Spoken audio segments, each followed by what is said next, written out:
अर्थातच माझ्या मनामध्ये तुम्ही माझे दर्शक, श्रोते, प्रेक्षक आणि समर्थक, हितचिंतक असल्यामुळे माझ्या मनातही तुमच्याविषयी आस्था, आपुलकी, प्रेम, आदर हे आहेच सगळं.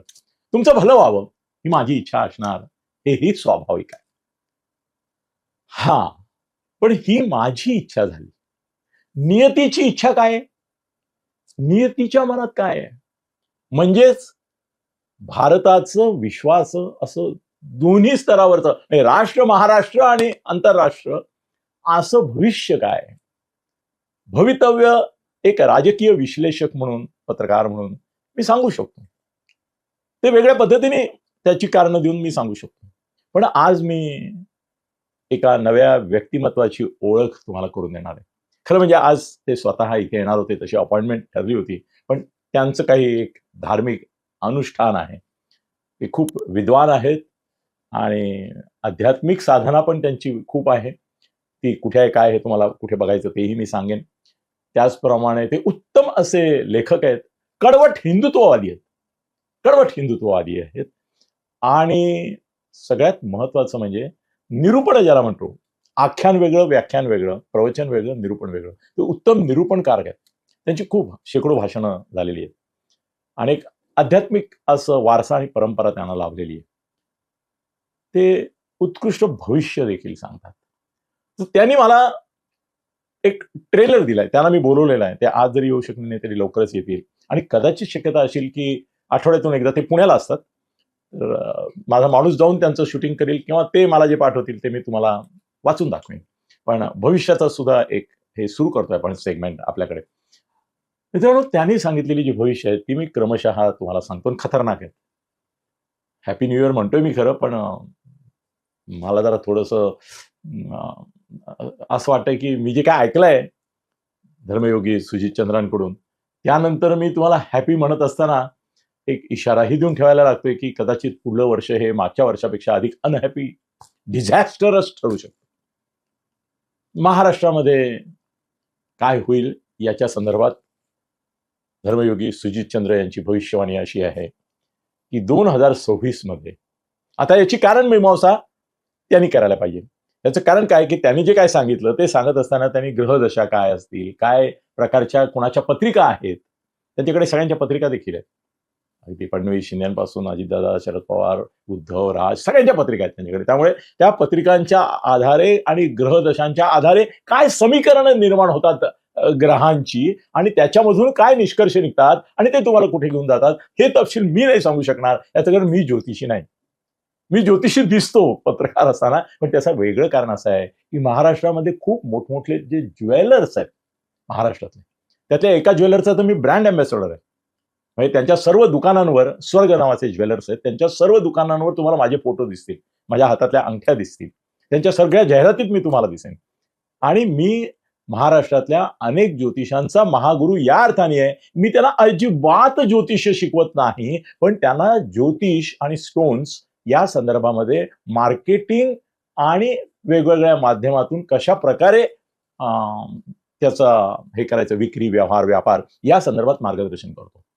मी मॅनेजमेंट गुरु आहे त्यांच्यासाठी आणि आतापर्यंत मला वाटतं एक 200-300 तरी ज्योतिषांना मी या संदर्भात मार्गदर्शन केलेलं आहे. त्यात मी ज्योतिषाबद्दल बोलत नाही, मी फक्त मेथड्स आणि हे सांगतो कशा प्रकारे तुम्ही ज्योतिष, पत्रिका, तुमचे कस्टमर्स म्हणजे ग्राहक किंवा तुमच्याकडे येणारे प्रश्न विचारणारे खडे वेगवेगळ्या प्रकारचे, त्याच्यामध्ये मी त्यांना मार्गदर्शन करतो.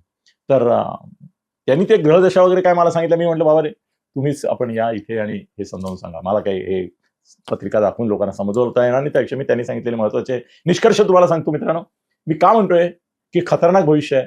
त्यांच्या म्हणण्यानुसार 2026 मध्ये महाराष्ट्राचे मुख्यमंत्री बदलतील. का बदलतील, कसे बदलतील, केव्हा बदलतील याचा खुलासा आपण त्यांच्याकडे घेऊन मी तुम्हाला आज ट्रेलर दाखवतोय. त्यातलं पहिलं त्यांची भविष्यवाणी ही आहे महाराष्ट्राच्या संदर्भात की 2026 मध्ये देवेंद्र फडणवीस हे पुढल्या 21 डिसेंबरला महाराष्ट्राचे मुख्यमंत्री असणार नाहीत. मग कोण असणार हे नाही त्यांनी मला सांगितले. सांगतील ते आल्यावर सांगतील, माहित नाही मला, सांगतील, मी असं म्हणणं त्यांच्या वतीने. दुसरी गोष्ट एक त्यांनी सांगितलेली आहे की देशामध्ये मोदींपेक्षा अमित शहा अधिक पॉवरफुल होतील. पुढलं वर्ष हे मागचं वर्ष किंवा मागचं दशक जवळ म्हणजे 2014 ते 2025 म्हणा, ही 11 वर्ष मोदींची होती. त्यांच्या म्हणण्यानुसार 2026 हे वर्ष अमित शहाचं आहे आणि या 2026 मध्ये ते नक्षलवाद पूर्णपणे नष्ट करतील, या देशातून पूर्णपणे करतील आणि बांगलादेशीय घुसखोरांच्या संदर्भात सुद्धा इतकी कठोर पावलं उचलतील की बांगलादेशीयांच्या प्रश्नामध्ये सुद्धा आंतरराष्ट्रीय पातळीवर त्याचे पडसाद उमटतील, अशी शक्यता आहे. इतका मोठा त्यांचा निर्णय आणि कारवाई असेल. आणखीन एक गोष्ट अशी की अमित शहा, जसं मी म्हटलं की यांचा निपात करतील नक्षलवाद्यांचा, ज्याप्रमाणे ते बांगलादेशीयांना बऱ्यापैकी इथून हकलतील. त्यात ते फरक असा करतायत, आता कसं आहे की टेक्निकली बांगलादेशी हा बांगलादेशी, बेकायदेशीर तो बेकायदेशीर, घुसलेला तो घुसखोर, बरोबर आहे. पण सरकारची अशी पॉलिसी की बांगलादेश, अफगाणिस्तान, पाकिस्तान अशा मुस्लिम देशातून जे हिंदू येतील त्यांना आपण सामावून घेतो अधिकृत नागरिक म्हणून, त्यामुळे त्यांना धोका नाही. पण मुस्लिम घुसखोर बाहेर काढणार, म्हणजे पहिलं नक्षलवाद नष्ट करणार, मुस्लिम घुसखोर बाहेर काढणार. तिसरी एक गोष्ट शक्यता अशी आहे की देशामधले अर्बन नक्षलाइट जे आहेत, अर्बन नक्षलाइट्स जे विद्वान म्हणून मिरवतात, जे पुरोगामी म्हणून मिरवतात, जे मीडियामध्ये थैमान घालतात आणि ज्यांना काही राजकीय पक्षांचा पाठिंबा आहे या देशामध्ये अस्वस्थता, अशांतता, अराजक निर्माण करण्याकरता, त्यांना अमित शहा सोडणार नाही. एकूण पुढल्या वर्षामध्ये त्यांची प्रतिभा एवढी उंचावेल की 2029 साली भारतीय जनता पक्षाचे नेते, कार्यकर्ते नव्हे तर या देशातील सामान्य माणसं देखील म्हणतील की मोदी असामान्य आहेत, शंकाच नाही. त्याला पाहिजे तर राष्ट्रपती करा, त्यांचं मार्गदर्शन घ्या. पण 2029चे पंतप्रधान पदाचे दावेदार आणि उमेदवार आदित्यनाथ नाही, देवेंद्र फडणवीस नाही, अमित शहा असतील, असं त्याचं भविष्य आहे आणि त्याची पायाभरणी 2026 मध्ये होईल, असंही आमचे धर्मयोगी सुजितचंद्र सांगतायत. आणखीन एक गोष्ट आहे, त्यांचं म्हणणं असं की अभूतपूर्व अशी मंदी आणि बेकारीची लाट येईल. यामुळे बेकार होताना आपण बघतोय, पण सार्वत्रिक लाट असेल ती जगभर असेल. आणखीन त्यांचं एक म्हणणं आहे की जगामध्ये जवळजवळ 20-25 ठिकाणी युद्ध होती, त्यातल्या 10-15 युद्धांचं कारण, 15-20 युद्धांचं कारण ट्रम्प असेल आणि जगभर असं वातावरण निर्माण होईल की अरे काय, जिकडे पाहावं तिकडे युद्ध, जिकडे पाहावं तिकडे व्यापार आणि उदीम आणि ते तुमचं सगळं ह्याच्यावर बंधनं येत आहेत. त्याच्यापेक्षा आणखी महत्वाची गोष्ट की नॉर्थ कोरिया, इराण आणि आणखीन एक देश त्यांनी मला सांगितलं, मला वाटतं रशिया, अमेरिका, चीन, हे वगळून तो देश आहे. मला आता या क्षणाला नेमका मिस झालाय तो, पण माझ्या हातात कागद नाहीये.